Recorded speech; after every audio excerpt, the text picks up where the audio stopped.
everybody, it's Alana from Trees. Welcome back again, and thanks for being here. We, once again, have the infamous, is that a good word for you?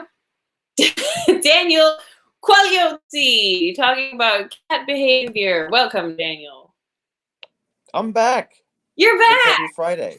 You're back. Yeah, we made it like a Friday thing because people have had some really good questions for you. And today we were going to talk about cats who do weird things. Totally. Yeah, I feel like every time I do a session with either a private client or like one of these, and we talk about serious things, somebody's always got some weird, like, side thing that their cat does that they can't explain. And I may not be able to explain it either for some of these things that cats do. I mean, I think we all witness some crazy bonkers stuff. But you're probably seeing a lot more now that you're living with your cat 24/7. Yeah. I was just, and for the audience, I was just talking to Daniel about a weird thing one of my cats does. You want to talk about that again? Sure. Confess. Go ahead, confess. I was talking about how Pinkle takes pieces from my blanket and she carries them and she collects them, then carries them around and then makes a little pile and then she meows really loudly and then she puts them under her back feet and kicks her back feet real hard and stomps on them. There's got to be a catharsis in there somewhere, right? I mean, I'm sure that likely your cat is a trophy keeper, but also a trophy keeper of things that have intrinsic value to both of you. So, like, I know you were heartbroken about the blanket being ripped to pieces, but your cat knows that, like, there's scent value, there's, like, it feels good, it's also really kickable. It's like the perfect thing to hoard. If your cat was a human being, it might be toilet paper. Tell me more about this trophy hoarding thing. I don't think I've really heard much about this. Well, I mean, or trophy collector. Is that what you said? Yeah, well, yeah, I guess so. Trophy collecting. I mean, I think a lot of us have cats that go indoor, outdoor, and they come in with either live prey or things from the neighborhood. And then there's like a notorious klepto cat who wandered the neighborhood and took everybody's laundry and socks and bath towels, things from their garage, and brought them all back home to this little old lady who had to then return all those things. But that's pretty extreme, right? I mean, that's not common. That's pretty extreme. But okay, so like I can relate it to my own situation. I have a Siamese Munchkin cat, and his name is Cubby Saint. I think you froze. I think Cubby doesn't want you to. Oh, there, you're back. Wait, you're back. Hold on. You disappeared. Froze. You disappeared. You froze. We got as far as Cubby Saint, and that was it. I was gonna say, and you found Cubby at the shelter that you were volunteering at. Yeah. I mean, let's preface that I have a Munchkin Siamese, but I did not pay for one. I did not get him from a breeder. I rescued him from our local animal care and control, where somebody had surrendered him because of health reasons. And what I wound up with is this nice, cuddly little angel of a cat that is also neurotic at times and has all kinds of weird behaviors. One of the things he does is he likes small, shiny objects, like lightweight ones. So, like, you know when you're eating a bag of chips and you rip the corner off and that corner, like, winds up somewhere? I'm going to find that corner of the bag in Cubby's water bowl. And I will find a receipt that I left behind or something small, anything he can carry. He brings it back to his water bowl, and I guess, you know, it's a place that it's a resource place for him. So does he put it in the water bowl, like under the water? He drops it in the water. And if it's something like this, like you might take a toy like this. A lot of times toys have coloring and dye in them, like those mice that you buy, those cheap mice. And then I go in, my water is like purple or red from the dye. But or you hear the fountain like slurping because there's like a receipt stuck in it and it can't pump water. So, I mean, that's trophy keeping. That's him walking around finding things throughout the house that he finds value in, either as simulated prey or just an object to carry around, and he's bringing it to his water bowl. And I actually have read up on that, and it's kind of a munchkin thing, believe it or not. I don't know why short legs correlate to trophy keeping, but that's what I read. Is it true? I don't know. My Aunt Tabby that used to, he had those little fuzzy mouse things, and he would leave them in his water bowl all the time. And I guess now Pinkle is trophy collecting the remnants of my blanket falling apart. I'm trying to, she saw the actual blanket and then was like petting it and then just tried to rip off a chunk. I was like, no! So she's only allowed the pieces that have fallen, like, deciduously. Yeah. If you're wondering about this shirt, by the way, I'll stand up so you can see what it says. Oh. Master, servant. It's not a Depeche Mode shirt, is it? You can take it any way you like. All right, trophy keeping. So that's an interesting one. What? And of course, everybody who's watching is invited to leave a question. If your cat has a weird habit, we want to hear about it. You know, I do classes that I call Live in the Meow, and when I'm not doing them on Zoom, I'm often sitting in a circle with people, kind of like a recovery meeting or something. And people are confessing to me the things that happened to them with their cat, what they're living with, what they have adjusted their life to living with. You know, the accommodations you have to make sometimes when your cat does a weird thing. I think plenty of folks have cats that don't drink out of a conventional water source, like a water bowl or a water fountain. They may want a glass of water like this, but it's got to be filled like to here, because if it's down to here, they won't drink it, or it's got to be in a certain location. I go into houses and I'm like, why are there water bowls all over your mantle? Like, that's the only place my cat will drink water, and they only drink out of a glass, you know. But it's not, I mean, that's not weird, I guess. It's a preference. It's specific, but like the cats, you know. Yeah. Paddling is a big one, right? So like, let me preface the conversation with cats that are very, very bored or don't have outlets for their activity, or even, believe it or not, their own creativity, will create situations, and they will find places to kind of dump their energy, so that they have the release. You know, we are now in quarantine. A lot of us are taking remote, like, yoga classes and workouts, and, you know, we're doing all this stuff. Our cats, when they don't have outlets, or when we as human beings fail to give them the enrichment they need in an average day, they're going to put it somewhere. So cats will eat foreign bodies meaning things that are laying around your house that you don't want your cat to eat, like your hair tie that you left around, or a little twisty tie from the bread bag, or you know, your wires, or, you know, things that are plasticky. In moments of frustration or in moments of boredom, they're going to look for things to kind of get that chewy release out of them. And also they're going to find objects to play with if you have an environment that's barren of toys, or toys that they don't prefer. So I talk about paddling because that's something my own cat does in the middle of the night. If I have him closed up in my room and he wants out, he wants to go wander the house. And anytime you have a closed door for a cat, there's going to be some FOMO going on. They want to know what's going on the other side of the door, and they want to leave. So what my cat Cubby does is he gets into this sort of trance-like behavior of paddling. And he uses his front paws. He'll do it on, like, if I have a raincoat hanging up, he'll do that because he likes the way it feels on his paws. I'm just going to keep doing this. He does it on my door. He will do it on glass if he can reach it. But mostly on my door, what he's telling me is, get me out of this room. I've got ants in my pants. I want to go. So maybe it is in water. Some cats do paddle in water. I know there's people who have cats playing in their bathtubs and in their sinks and stuff, sticking their heads under the faucet and letting the water drip over their heads while they drink it. But paddling specifically, I think for my cat, what I've done is I've replaced on the thresholds of that door scratch posts so that he can put his energy into something more cathartic and more purposeful for him, marking the actual area that he finds to be either frustrating or highly revered.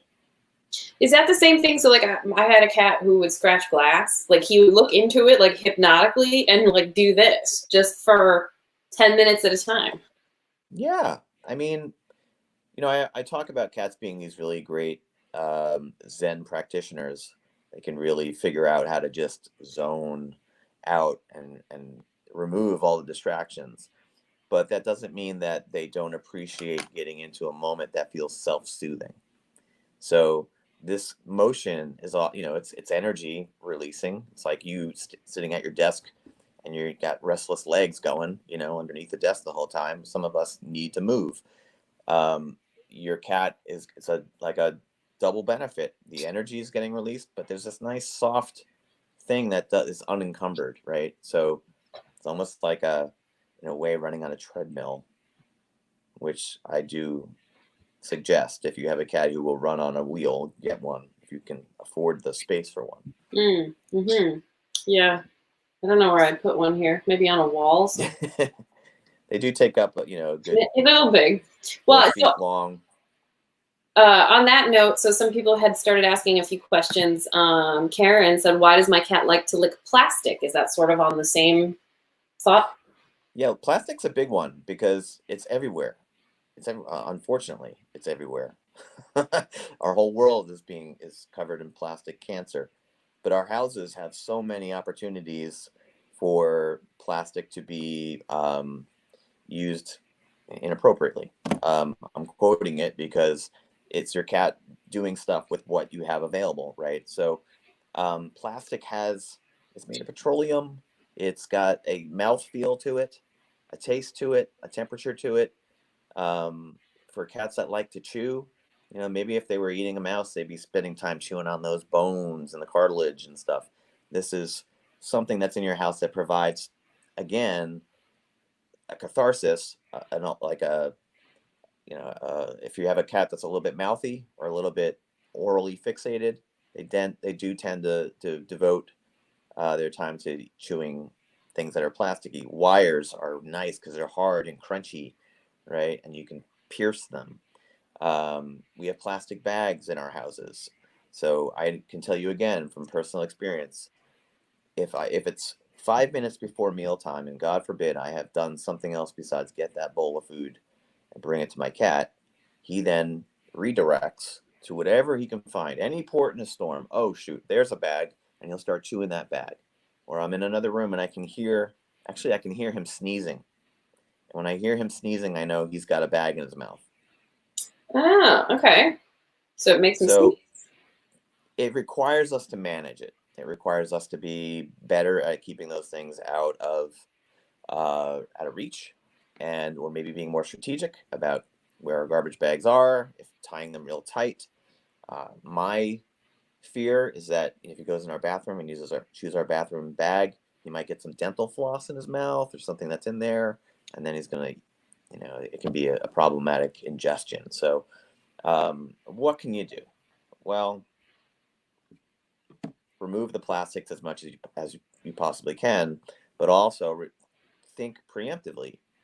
When does this happen? Does it happen anytime randomly, or is there a time of day when it's likely to happen? And so what I've done is I redirect Cubby's attention into other things like food puzzle toys, which we will talk about.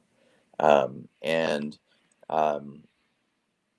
the way I roll out the food is a little bit different. I'm a little bit more conscious and aware of that time gap that creates this frenzy of expectations that I'm not meeting. And now I meet those expectations. So he has you trained. Master, servant, right? So let's just talk about the shirt again. Yeah, like with Peabody, my cat Peabody, for her whole life has always wanted to chew plastic. I don't know, she'll swallow it, but I don't think that's like the goal. Like she just likes to put it in her mouth and chew and chew. And so whenever anything comes into the house in plastic, it's mostly like the packaging for toilet paper rolls, something like that, like thin, crinkly. Yeah. I gotta get that out. So I just never leave that out ever because I will always find her right to it. I don't know how she finds it. Like that cellophane type wrap. You realize like your cat's got hooks all over their tongue. So once they start if they catch on to something, it's likely going to go down. They're not going to, they're not going to spit it out. It's going to get hooked in there and keep going. So it's definitely something to be careful about. With wires, they sell wire corrals, those big tubes that you can put on there. Again, you're covering plastic with plastic, but it's a little less, easier to chew. Yeah. What about like those years ago, people were using like the bitter apple sprays? Are those still common? Do you recommend those? They're still on the shelf, but I don't, what I hear from people is they still do it. They still chew it regardless, so and instead they're just drooling. Yeah, probably keeps them. It's like a sour candy or something, but I tasted it once. It's not candy. There is no candy in there. But if you think about it, you're putting something foul tasting on an object that he still has the intention to chew. So just like chewing it and going, oh, that tastes bad, doesn't remove the intention. It's still there. He still needs to put it somewhere. So that's where we come in.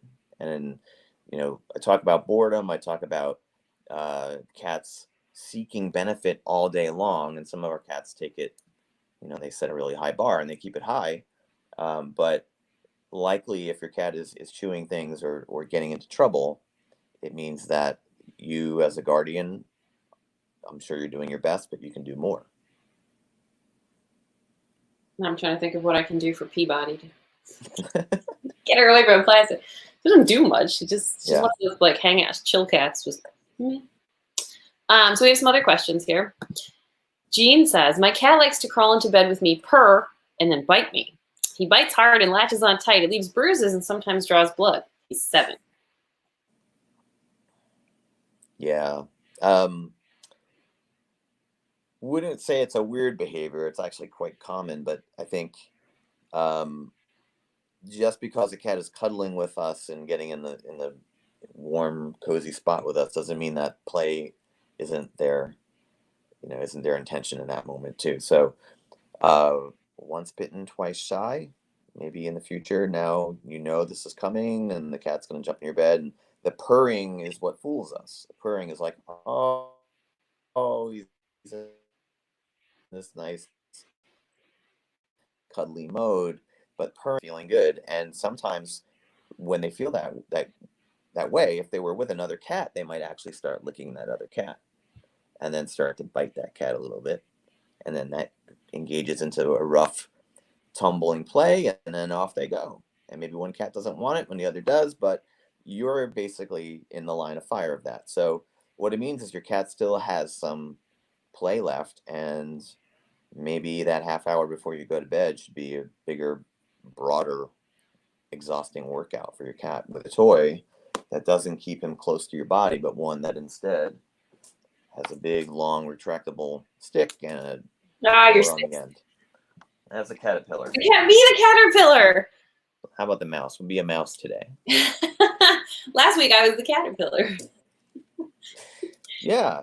We were talking last week about how people don't have time to play with their cats, and how when they do play, they often kind of half-ass it. They don't really give the cat the full realism of running and catching and killing some kind of prey. So we were talking about being the mouse or being the caterpillar, so that here you are in quarantine and you have a little bit of time. Not all of us are working 24/7. So in that time, please devote that time to playing with your cat, but also use it for yourself to sort of zero out all your day's troubles and be a mouse instead. And that can help you kind of figure out how a mouse would move and where would a mouse go, right? Because when we play with cats, we often play our own way and at a speed at which is not the way a mouse would run, and a mouse would not run around your cat, and it would not run into your cat, right?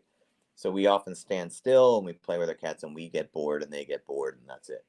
We've got a whole box full of toys that we swear the cat won't play with, but really we just are pretty shitty at playing with our cats. So if you have the time, be a mouse.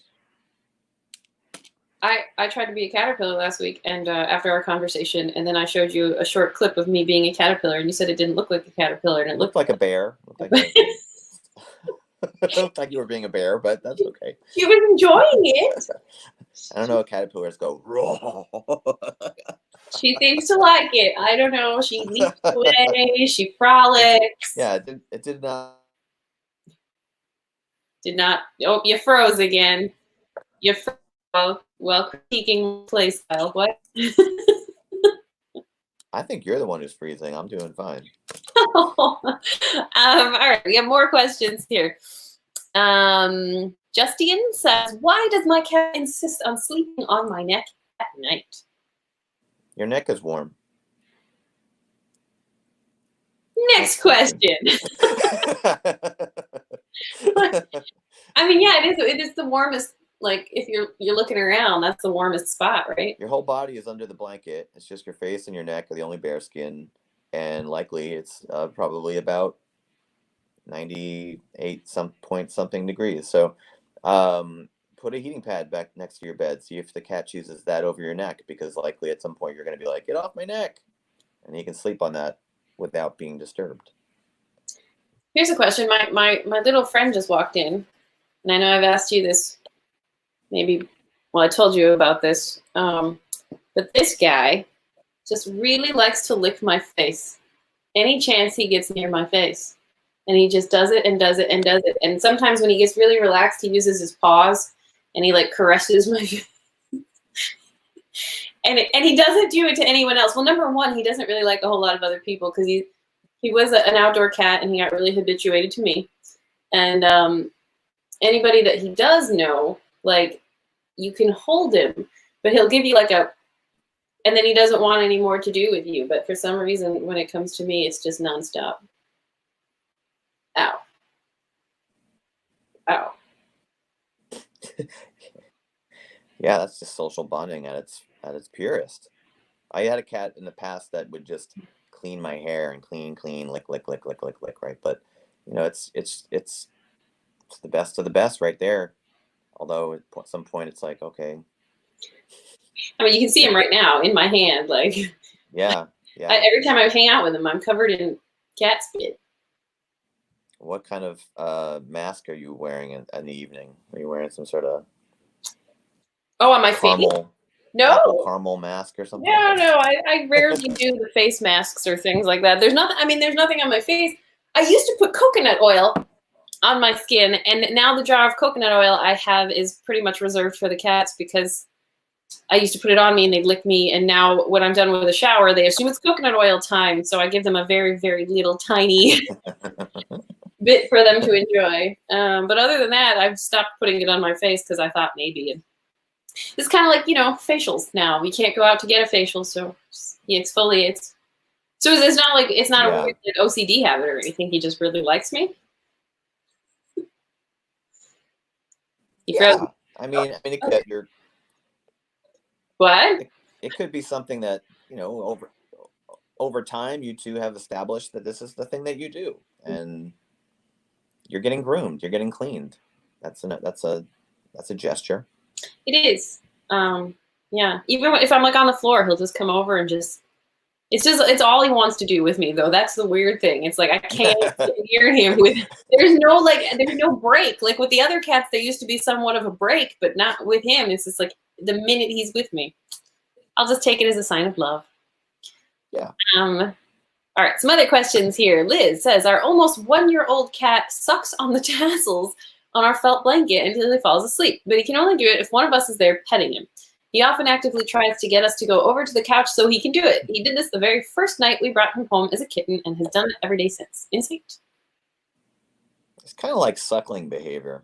It's like a weaning thing, wasn't it? Yeah.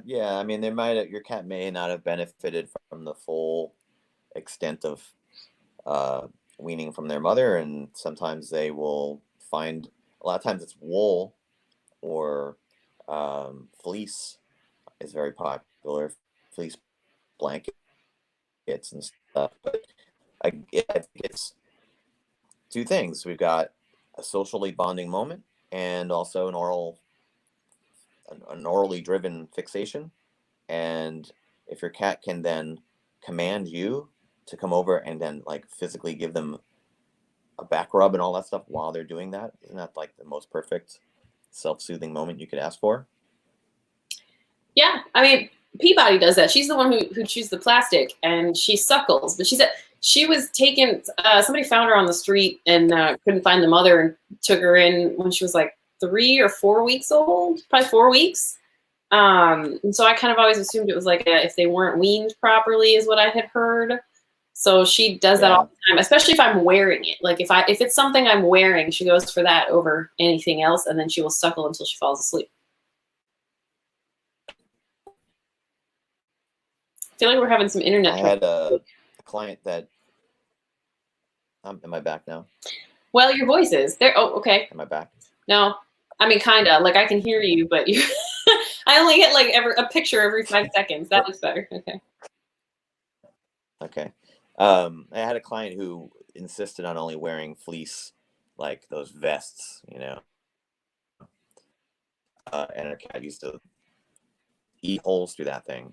And I just was like, could you just not wear that anymore? Can you wear a different material? And she just wouldn't. So the cat Human problem. Was she wearing it when the cat chewed on it? Yeah. And unfortunately, it was happening in like the place here. You know, I'm not going to say it, but it was happening on the boob. And so she's like, "Why only my boob?" I'm like, "It's the fleece. It's the fleece, and you're holding. It's like it's right here." To wear something different. Yeah. I would like to get an armor vest for the cat who likes to climb me, as you saw her earlier. She's learned though. It's cool. She's learned that like if I'm not wearing sleeves, like if I'm wearing a sleeveless shirt, she will think twice. But if I'm wearing something with a hood on it, like she's in the hood. So they kind of learn, I think, what you're wearing and what they can do with it. Yeah. Folks, you know, I think one of the things I hear a lot of the times is that they have cats that open cupboards, can open doors, can pull latch on the door and pop the door open. When I worked in an animal shelter, we had a cat that would jailbreak everybody in the hallway.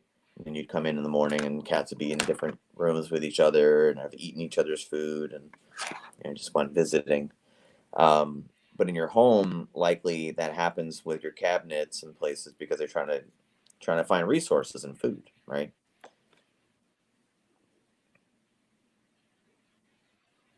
Yeah. I hear a cat throwing up in the other room, and I don't know what to do about it right now. I saw you go into it like you left your body for a minute there. Oh, I just heard it. How about this? I'm going to put this next question up. You read it. I'll be right back. Okay, I'll read the question, and I'll do my best to answer it. So the question is, when my altered male cat in his mouth yowling and doing a slow potty dance with his hind legs. The internet says this is because he has sexual hormones flowing, but he was neutered at the first opportunity. Yeah, I don't think it has anything to do with hormones. I think it has everything to do with what we were talking about earlier, like the trophy gathering.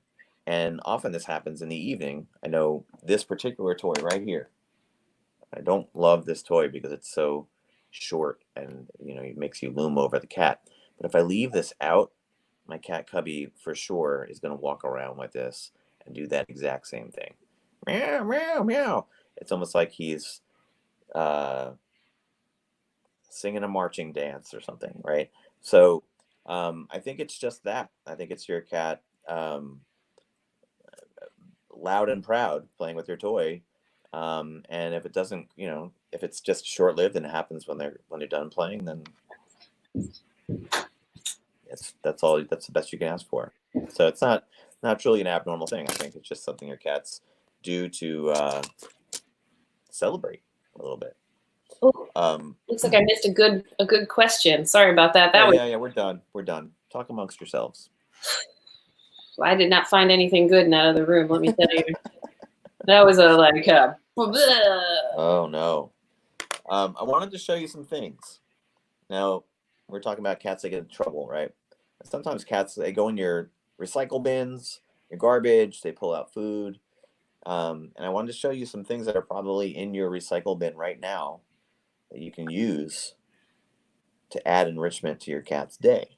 So if you're lucky, you've got a toilet paper roll in your house right now. This is from roll of paper towels, right? So how can this be a food toy? Well, what's great about this is it's something you can throw away. So after it gets really nasty and there's like cat saliva all over it, you can toss it. So what I did is I folded the ends in, and then you can put treats inside here. You probably want to make bigger holes so that they come out a lot easier. But what you kind of want is your cat to rip this thing apart.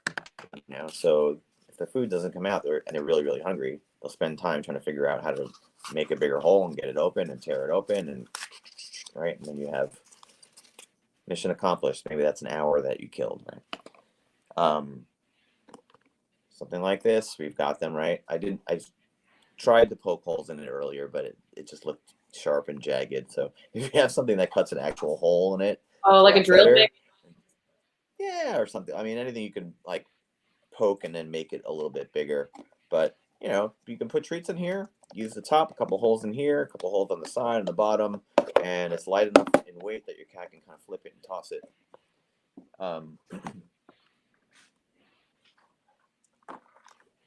Box for votive candles.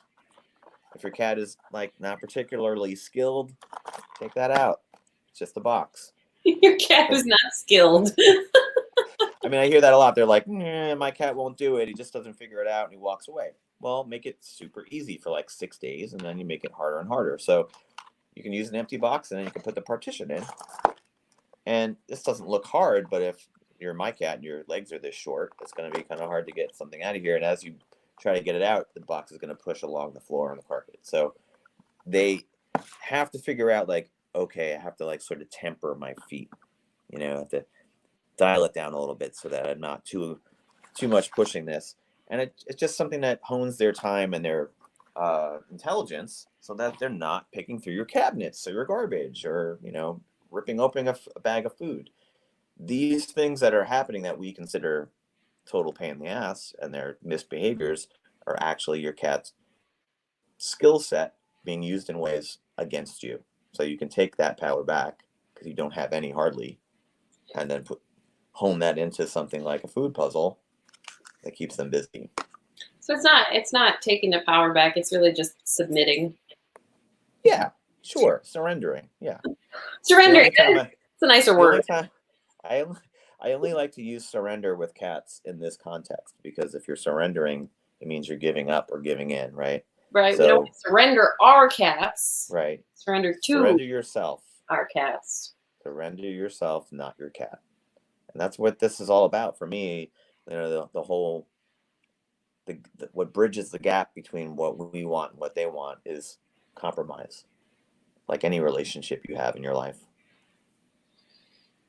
Do they compromise with us, do you think? Like, they must be, right? No? Or, I mean, they have to live in our environment. Like, what kinds of compromises do you think cats are making in order to live with us?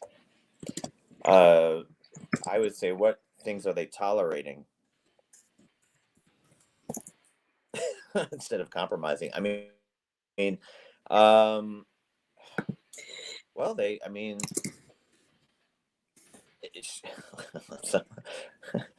cats who compromise and the people who live with them. Yeah, exactly. I think that they compromise in sharing space with us. When a cat is sitting alone on a couch, they probably don't want you sitting next to them, but they allow it. But they allow it when you are respectful of their limitations, their space, their bodies, right? So cats are going to compromise, and they're going to tolerate us only if they know there's a benefit attached to that activity. So, don't take it personally, but most of the time your cat does things that are in its own best interest. So that's compromise when they basically are like, okay, fine, I'll sit with you on the couch. But if you make one wrong move, they're like, I'm out, and they leave. And that's kind of what I like about cats, is they self-regulate. They're professionals at physical distancing. So one of my cats, because I have many, not that many, 4, really likes to sit on my lap during breakfast. Actually, anytime I eat at the table, I can't eat by myself. There is no eating by myself. She finds her way and climbs up and sits in my lap, and then she just waits. And normally she's really just waiting for like a piece of butter or something. But if I don't give it to her, she will reroute my hand. Now, some people would say I'm spoiling her. Would you say I'm simply surrendering to her? Is this okay to do, and just to like let her be? Sounds like you're enabling her a little bit, but I think, you know, I guess what I'm saying is like, if in the long run it doesn't create a bigger problem, then yeah, give in, let it go. I mean, let's really analyze the moment. You're sitting there minding your own business with food, a high value thing to a cat, smells and potential of getting a little butter, right? And you're sitting there, and why wouldn't they want to co-opt your space and your time in that moment? Same way all of us are sitting at home in front of our computers and zooming and doing these things. Our cats are like likely right here on our keyboard. So instead of resistance to that and trying to be like, oh God, this cat, like take that moment, you know? Even if it's not food she's gonna get, like even if it's something she knows, because I don't really eat meat. Like if I have like a piece of fish or something, she's like really into it. But like if I just have a veggie burrito, she wants none of it, but she wants to be there. Yeah. Yeah. It's not really about eating the food. It's just about the value of owning that moment with you. Mm. You know, your resources are she's like, oh, my person is with doing their high resource thing. I want to be a part of that. You know, cats, especially in multi-cat environments, have status among each other, and some of them do things that are a little bit more higher status than others do, and the way they do it is by co-opting moments like that. But I mean, if we look at it just as a base action, your cat just wants to be with you. All my cats just want to be with me. I know, it's the worst. Not all of them. Those two specifically. The liquor and the shoulder cat.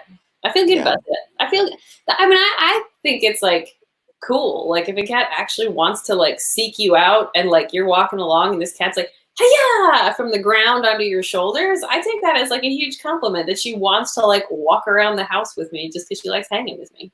So Yeah, am most I of us enabling it? are. Yeah, but I like it. So what Most you of us say? are trying to do the work to get that bond, where others are like, I want your love, I just don't want it now, not now, in 5 minutes, you know. And the cats are, you've got to set yourself to what's governing the cat and their actions, and when they're kind enough to share our space with us, take that moment, I don't will take resist it. all. I will take all the moments I can get.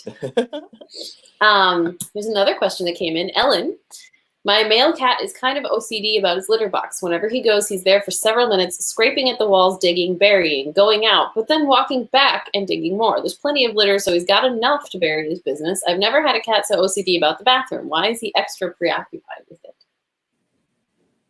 Mm, um, I mean, it sounds like he uses the box, and there isn't a problem with him not using the box, and it's just sort of extra dedicated. Um, do we know if he's a solo cat? Is he all by himself using that box, and he's still OCD, or is he doing that because he shares it with others? Um, I know the scraping and the digging, and sometimes the paddling on the side of the box is done by cats that simply don't like the way the substrate litter feels on their feet. Interesting. Um, so it may be, even though he uses the box, he doesn't really love the litter, or he loves it so much he can't get enough of digging. Digging is also, right, cathartic, releasing. If you go Hmm. outside right now, you might see my cat, the neighbor's cat Jasper, out there digging in the world's biggest garden litter box. It's this huge, right, and he does go back, so, and try to cover again. So like, it may just be your cat's innate and instinctual response to using the box to like, this never happened, right? And then go back and go, oh, I think, you know, they can smell what's in that box a lot better than you can. So even though they covered it, he may be walking by and go, you know what, I didn't get it all, and then go try it and do it again. So look at the litter, look at the way that they feel when they stand in it. uh, is there enough space? Is he like, gosh darn it, I can't find it on space in here, and he's going back to, you know, create spaces? Or is he simply just fastidious extra fastidious. It may seem, obsessive compulsive, but it may just be a cat with really, really hyper active sensitivities to that box. Is this the same person? She added onto it, yeah, that she has another cat, but she usually uses her own box, and then after she uses it, one of my cats doesn't bury things really, and so the other cat will come in and bury it for her. Yeah. Yeah, I mean, the cat who doesn't bury it is likely like, I was here. Look, everybody, I was here. And the other one's like, you were never here. No.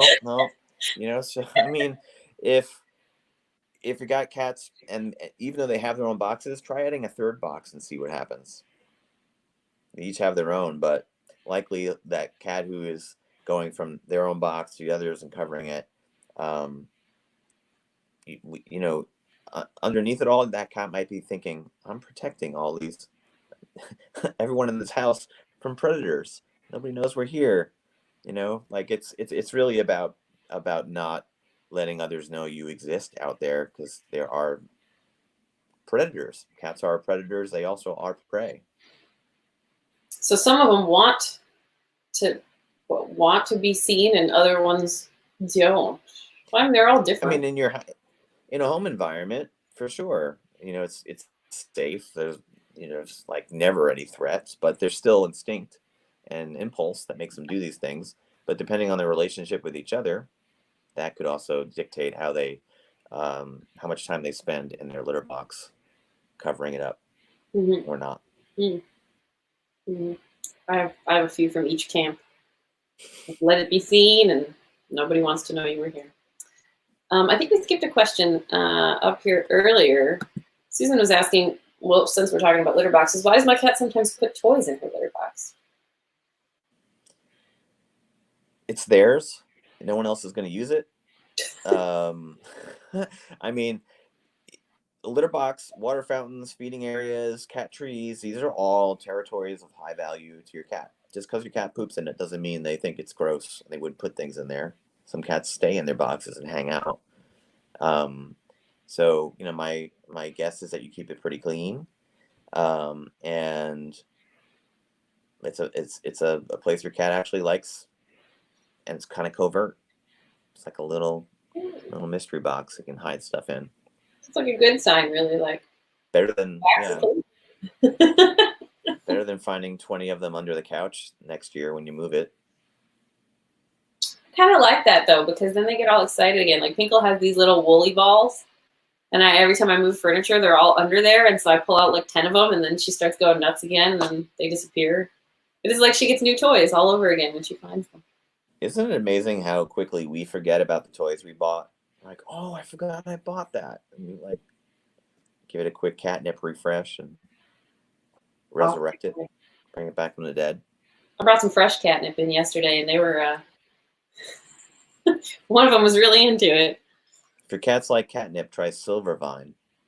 I've heard about that. I heard that's hard to it's harder to get though fresh, especially because I grow the catnip in my backyard, and I feel pretty comfortable just letting them like have a couple leaves. But I don't know where the Silvervine is. I heard this weird thing, like this whole thing about how Silvervine was like on the underground trade market, and like they were. I got a guy. But they were like passing off oregano. So you're actually giving your cat oregano thinking it's Silvervine? Have you heard this?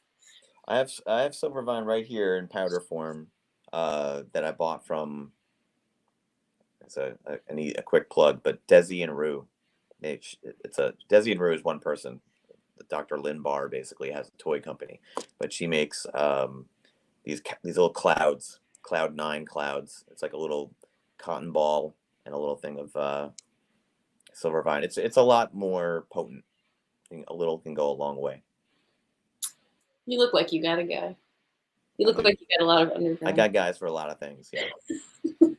It's the New Jersey in me.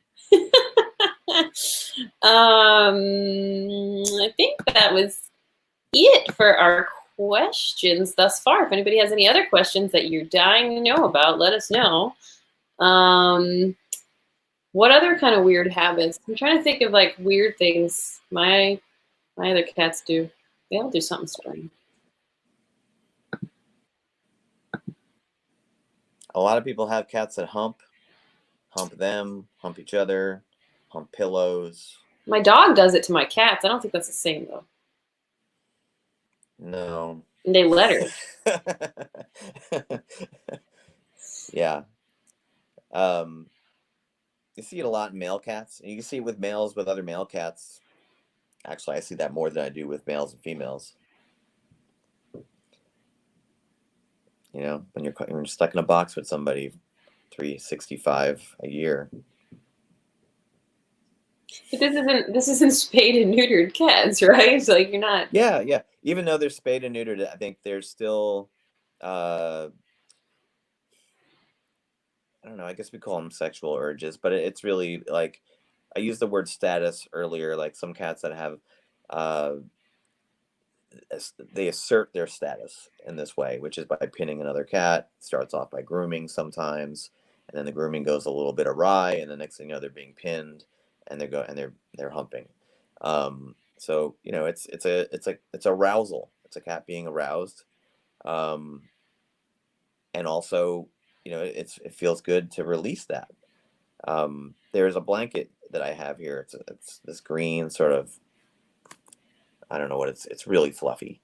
I guess it's fleece. And if I have that on my body, and God forbid it's on my knee, my cat Cubby will then come over, and he's just, you know, he's making muffins. And you're like, oh, how cute, he's making muffins. And then all of a sudden you just sort of feel the lower half of his body kind of. And I'm like, what are you doing? No. I am not that for you. I am. He brought you muffins. Come on. Right? It's a little foreplay. So, but in the moment, I look at the moment, and you know, it's nighttime. I'm settling in. I am nesting into my bed. He is going into his ritual, which is usually to go up on my chest and sit here and just sort of suffocate me, unintentionally. But if that blanket is involved, physically, he's feeling like, oh, this fits the bill. And then his body takes over. And it's not like, you know, he's having sexual feelings, but it's the perfect, doing this, you know, he's got the perfect, like, simulated body. It's fluffy, it's squeezy, and let's go for broke. And that's what he does. I let him do it for like a couple of pumps, and then I just slowly roll him off. So you let him go for, okay. I mean, you know, surrendering. That is one way to surrender to your cat for sure. I don't want to frustrate the poor guy.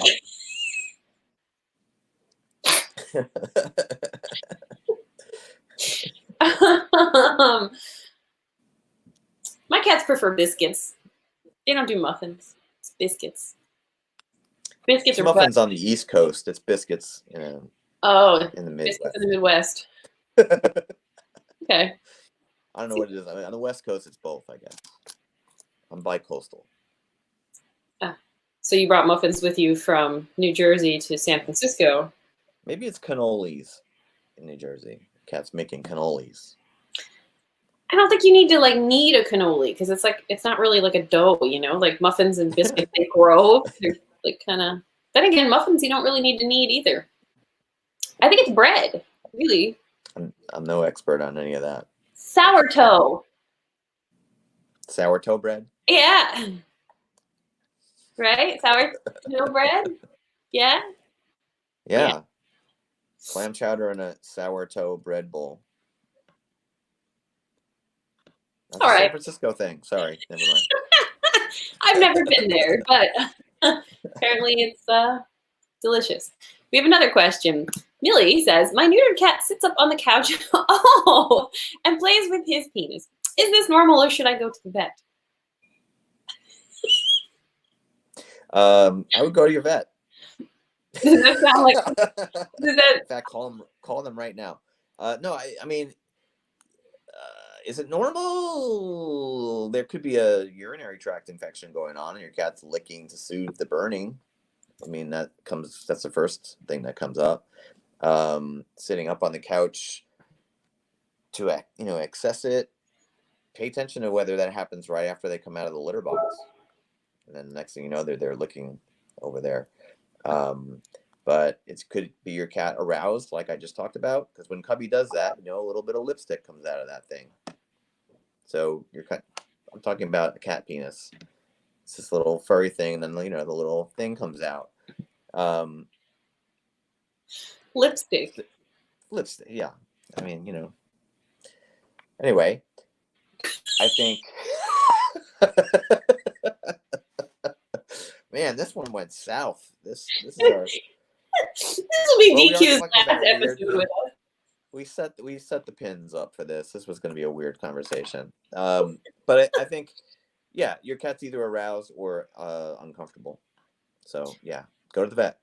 Call your vet. See what they recommend. Yeah, I mean, it's usually like if there's an issue with the urinary tract, the vet is really the first thing that we want to check, particularly in male cats, right? Because they could lead to blockages, especially if they're overdoing it. Millie just added, it's with his paw. So he's not licking it. He's like with his hand, with his paw. Oh, Millie, I don't mean to laugh at this whole thing. The visual is really funny. You got to admit. I mean,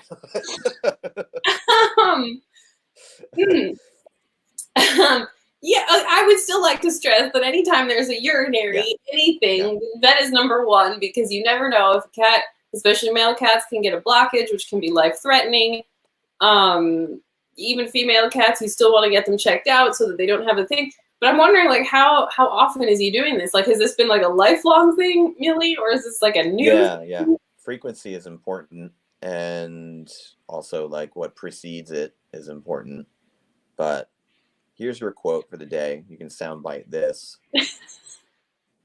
If your cat is playing with their penis in any way, shape, or form, call your veterinarian. Did you say his or you? Their own. Let's look at their own. Really, any. Yeah, any. Yeah. But yeah, I mean, like I said, it's probably arousing and it feels good. But what's happening?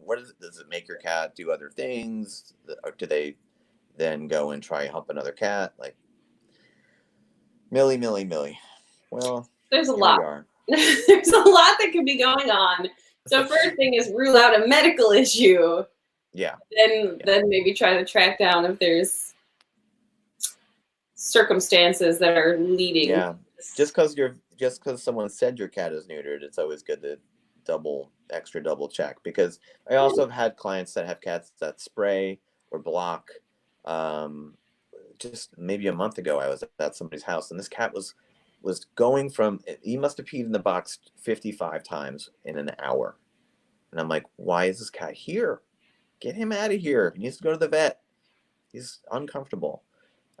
So, that would be a cat who's got a burning problem and would probably want to lick it and touch it if they needed to. But any attention paid to the lower extremities, that because like over and over and over again, it's worthy to explore with your vet. Yeah, one of my cats, he's like 4 years old now and has recurrent bladder issues. And it's our vet thought it was because our oldest cat had gotten ill. And so I had done some research on this, and the older cat was stressing him out because he was afraid that predators might come, because this older cat was getting, more and more ill. And this was shortly before we lost our oldest cat. And so now one of my other cats is having like a back muscle issue, and she's upset, and he got another bladder thing. And but you can tell the difference. Like he licks himself, and that's when I know that it's a thing. And he's like in the litter box, and you find like tiny drops of pee that can sometimes have blood in them. And so we're monitoring it very closely with my vet, and I know exactly what to do when this happens. So I guess if it's, if it's connected to using the litter box frequently, that's another thing to observe. Yeah. I mean, another big one is over grooming. I know that a lot of people have cats that just clean themselves incessantly and obsessively in some cases, or pluck or pull. And I see that with some people that have declawed cats. They spend a lot of time devoting their attention to their paws or in between their paws and plucking, because there's discomfort going on there. But if a cat has a whole belly that is completely overgroomed, likely is, that might be a place where they feel discomfort. Even a urinary tract infection could cause a cat to keep licking their stomach. But it could be food allergies in some places, around the head and ears and around the eyes. Sometimes you see, not over grooming, but you see like a dermatitis start up. Flea allergy dermatitis can cause a cat to obsessively go into this cyclical cleaning that never ends and ends, and then it just never gets better. And those are things that happen again when cats are feeling stressed, displaced, competitive, bored. They're just trying to focus their comfort into cleaning themselves. Yeah, fair point. I lived with a three-legged cat, and her stump used to bother her, and so she would barber it down, like take all the fur off of it until it was a naked little stump. Yeah. Chewing, cats will self-mutilate. My cat, Cubby, I used to have him on a prescription medication because he has hyperesthesia, which looks like crazy behavior. It looks like he's like possessed. He's running around like he's seeing ghosts, like it's trippy. So medication tempered that, reduced it because it's kind of like a seizure. But one of the things he would do is obsessively like groom and clean the base of his own tail, which is where that feeling manifests. And you can see it. It's twitching. His tail's going crazy, and he's running. He gets the zoomies, but for him, the zoomies are like, "Hey, my ass is on fire, and I'm gonna run to put this thing out." So yeah. So sometimes these things that look like weird behaviors can be physical. They can be things that are discomfort. All right. Well, thank you, Millie, for. Thanks, Millie. That question. It was a good question. It led to a lot of things, but and her question originally was, should I see the vet? So that's probably the number one thing to rule out anything. We can delve back in during Treehouse After Dark. That'll be this evening at 1 o'clock in the morning. It'll just be me text Daniel. So let's talk more about this cat. Leanne said, licking the glass sliding door even when there's no condensation. Yeah, again, it's like temperature. It's cool. Probably tastes different. It's a place of focus. It's a barrier between the outside and the inside. Cats are really just interesting, aren't they? I mean, like, the more I talk to you and we talk about and like unpack all these strange behaviors and things, like, they're very specific and they're really interesting. You know, there's a lot of depth to them. I mean, I think there's a lot of depth to many animals, but like, you know, delving into cats, like there's many layers. I don't think they ever intended to live in a human world with all these human lines we draw, you know, and all these rules. Yeah. So they do their best and they do things that backfire on us, you know. So it's up to us to figure them out. That's correct. And we have people like you and Treehouse to help us do that. So we are just about out of time. Thank you, everybody, for your questions. Daniel, if anybody would like to find you, if you could tell them what your specialty is, this is your website.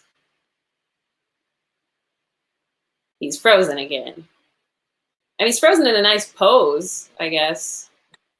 Looks like a headshot. What? Nope, can't hear you. Well, you can find him at gocatgosf.com, SF being San Francisco. But he's really good at doing Skype and internet things. And normally his internet doesn't freeze this much and things go just fine, and he can help you out with your cats in the house. There he is. Okay. I don't know what happened there, but anyway, I was about to plug myself. I did it for you, but go ahead. You did, okay, yeah. So you can go to gocatgosf.com. I am here in the San Francisco Bay Area, but that does not mean I can't video conference with anyone in the whole world. Yeah, I'm here. Cat problem solved. Hit me up. We can talk one-on-one and we can troubleshoot. When I do consultations, it is a collaboration between me and you, and together we will fix what's going on. Very good. And for anybody who is wondering about Treehouse, the shelter is still closed to the public. We will be closed. We've extended that based on the governor's orders until through May 31st. So our new expected open date is June 1st. But we are looking into ways that we can work with some limited things and some intakes. And we're going to be talking more about that publicly soon. But our phone is still open. Our email is still open. You can still reach us if you need anything. And we still do have cats available for adoption at treehouseanimals.org. So let us know if anybody needs anything. Thank you all for watching. Daniel, thank you again for your time. Thanks a lot. Yeah. And we will see everybody. Are you coming back next week? If you will have me. Yeah, let's see. Why not? All right, cool. Good times. Bye, everybody.